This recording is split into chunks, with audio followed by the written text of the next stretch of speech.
got struck by the Riet bug somehow. She either gave you a smile or did something special in your life or something, and she had that way she could just get people to, she could affect people pretty hard. So, you know, even she cared a lot. My brother's friends were always son number 2.5 or son number 3 or 4, you know, always a competition for that. They always felt really special. She had a time for everyone and really cared what was going on in their lives. And she was always had a lot of empathy. She loved kids. The younger, the better. A lot of times remember going to where they're at Safeway and she'd be running at people and, you know, she didn't even know them, but they had a baby, you know, so she'd be right in there. So yeah. She also loved music, so listen to it, mainly classical, you know, but as also many of you know, she could play just about anything, guitar, recorder, piano. We even had a harpsichord in the house. Remember those things? She taught herself to read sheet music so she could learn to play piano. I remember when we got that, it was so heavy. For about a year, it'd be Fur-Elise all day long. Over and over and over again in the house. And then after a while, there was another song and another song, another song. And she could just about out-art anybody.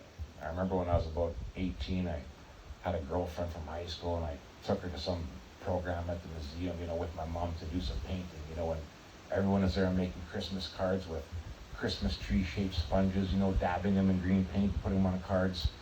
And there was my mom painting swallows in the natural field like oil paints out of water paints. Everyone walking up all jealous, you know.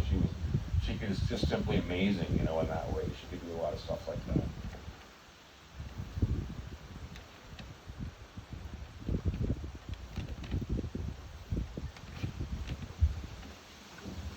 She could be very protective.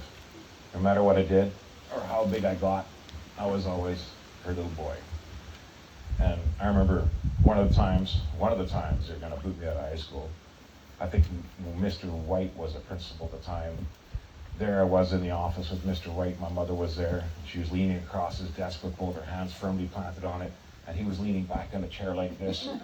And she was telling him, no, my son's going to class.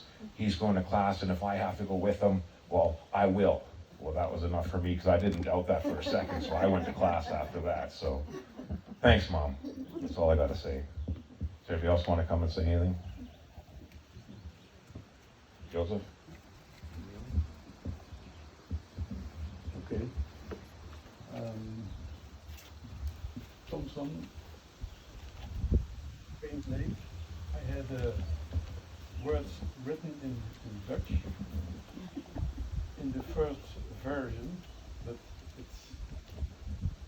I took it away and I made a version in English. It was difficult, but okay. Thompson, Paint Lake. For Riet, I like to give this course based on a book of the Dutch writer Ilja Pfeiffer. The title is Grand Hotel Europa. Overigens, I can advise, it is translated in English, so look for it and read it, because I think it will learn a lot of Europe. It will learn a lot of people who went in the nowhere. That's the idea. I coming here for a third time, and you are bringing your background with you to here, and you're coming somewhere who is for us completely different. When we drove with Louis to here, I said, wow, all that stuff the people has on her houses, boats and trailers, and in Holland it's not possible to do that. We are better organized, I think. But here you have so little room, you have so little place. You can do things we can't do, but that's not what I want to say. At the last moment I said, well, that's not good.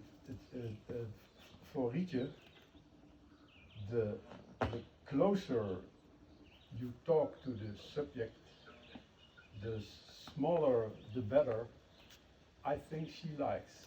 She was a woman who was really close to people, was close to Mother Earth, I think, and she was also in Holland really liked a lot.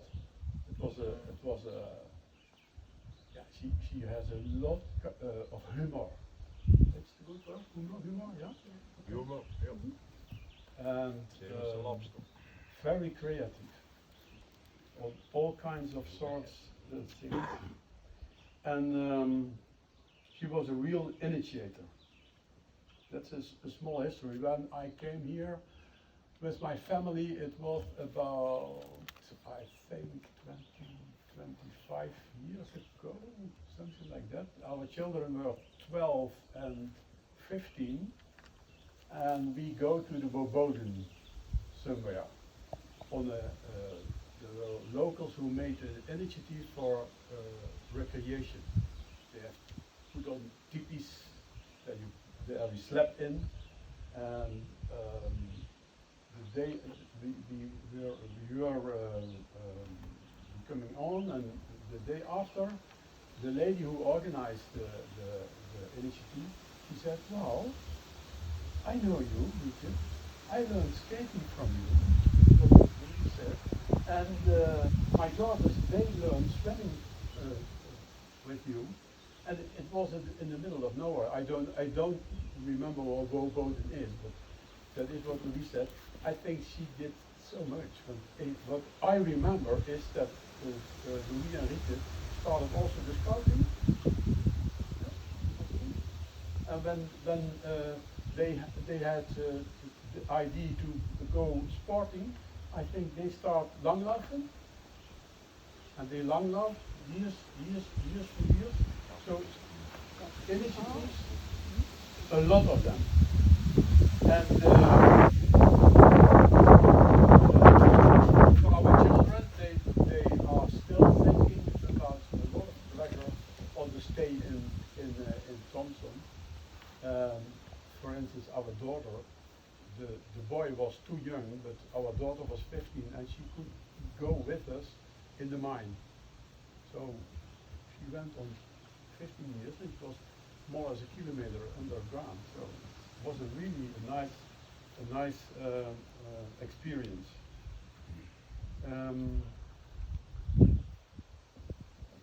Even kijken wat ik in het Engelse tekst nog heb staan. Oh ja. So we are. It was very nice to see that my family here. We spent yesterday evening with Louis and the boys and in here, and I was surprised. It was a nice family initiative. For instance, Laura, who managing the things to have to do, and it's really nice. He has to be proud of it, my brother. More, I think, more proud. But coming back to the Iliad 5 of the Grand Hotel Europa, I know that Laura and Bart go to Europe next month, and that's the idea from that. What is happened in a family when someone goes to a strange country. When you come in Europe, and he told me they go to Kinderdijk. Well, Iliad Pfeiffer has a history of Giethoorn. It's really laughing. There live in Giethoorn 3,000 inhabitants, and every day there are more than 10,000 Chinese tourists who visit the village. It's not to live anymore. It's like in Vinich. In Vinich, there live only still 50,000 people in the city. There lived in the old time 199 2,000 people, and it's all taken over by tourists. So I will say to him, get off the boat in Nijmegen, come to Roermond, sit down on a terrace with a nice beer and look around. Simply look around. That's the nice thing when I'm visiting here now for the first time. When I sit with my brother on the deck, he is smoking and I looking, and we look around and you are quiet. The nature, it's incredible nice. And I think the same you can do in Europe. It's not necessary to go to Kimberley. You can better buy a CD-ROM from Holland and you took it in your apparama to get off and walk around and do things like that. For the rest, the last words I would say, also in the name of my family in Holland, who are looking to the streaming, I have to say that they all loved Riet a lot. They really were like to met her with Louis, and Riet was the bindende factor. I don't know the word in English, Kevin? The bindende factor? Yeah, the binding. Yeah, the binding. The glue? Yeah. Yeah. Oh, yeah. And that was, family. yeah, Yeah. yeah. It was not Louis, it was Riet. Riet was the centrum of the family. Yeah. Okay. Well, for the rest, thank you very much. And you had a nice month. Thank you. Will someone else? Stop and start again. Because it's gonna be too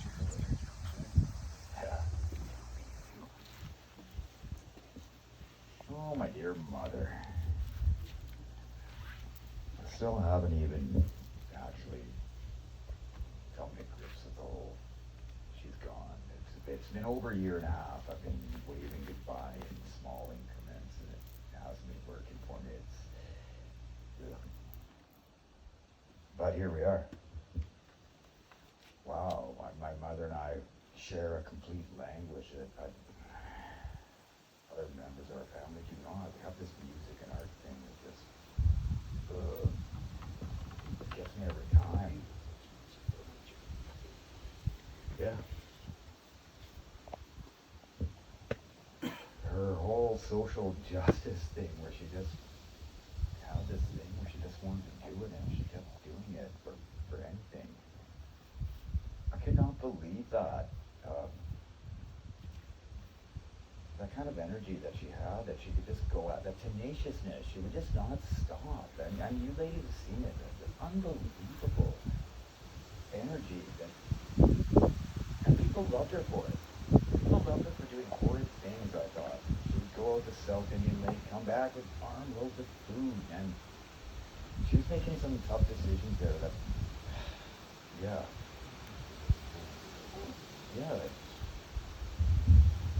Had to get along with it. She managed to make it go somehow, all the time. Just make it go. Yeah, she could make cauliflower go. For me, yeah, broccoli, stuff, when we were growing up. I can't fault her for an idyllic childhood I had, thanks to her. Idyllic. Run around, play outside all day. Come in, scarf down some food, go out, do it some more.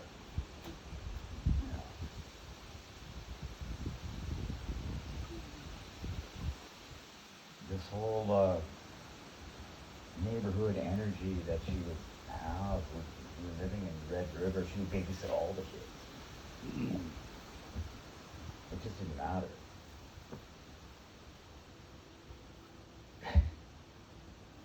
Got this great memory. And just getting involved with everything when we would get into stuff like Boy Scouts. Oh, my parents would just go in all on board like crazy. And those were great times, like camping out and learning all that stuff.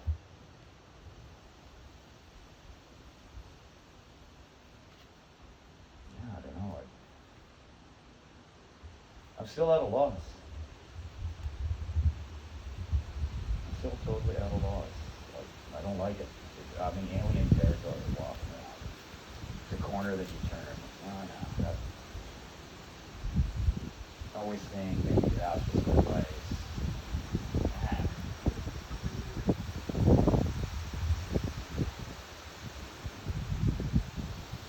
Yeah, I'll miss her every day.